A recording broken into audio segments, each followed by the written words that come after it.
যতই দাম বাড়ুক, মাটি, খড়, বাঁশ কিংবা রঙের, শিল্পীরা হার মানেনি। তাঁরা জানেন প্রতিটি প্রতিমার ভাঁজে, প্রতিটি তুলির টানে শহরের মানুষের উৎসবের স্বপ্ন লুকিয়ে আছে।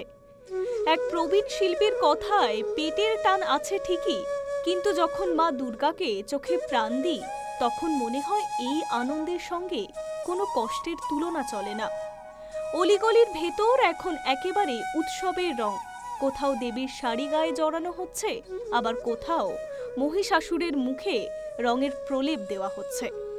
মণ্ডপ কমিটির লোকজন আসছে তাড়া দিতে, এই সপ্তাহেই মূর্তি চাই। আবার কারো হাতে ব্যস্ততা এতই যে ট্রাক নিয়ে মূর্তির সামনে দাঁড়িয়ে রয়েছে এবং মুহূর্তের মধ্যেই অলংকার বেঁধে দেওয়া হচ্ছে।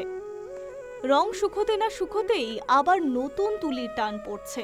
কেউ কেউ বলছেন শেষ মুহূর্তে দৌড়ঝাঁপ থাকলেও এই 2 সপ্তাহ আসল সময়।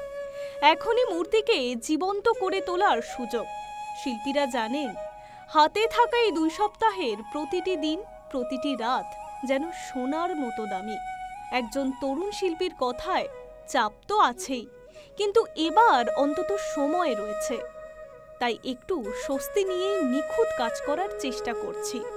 কুমোরটুলি শুধু ব্যবসার জায়গা নয়, এ তো শহরের হৃদস্পন্দন। কারণ এখান থেকেই ছড়িয়ে পড়ে দুর্গোৎসবের উল্লাস। তাই শিল্পীরা জানেন রাত জেগে চোখ লাল হলেও, শরীর ভেঙে গেলেও, প্রতিমা যখন ট্রাকে ওঠে আর বাজনার তালে মণ্ডপের দিকে রওনা হয়, তখনই তো জীবনের সবচেয়ে বড় আনন্দ। High news network.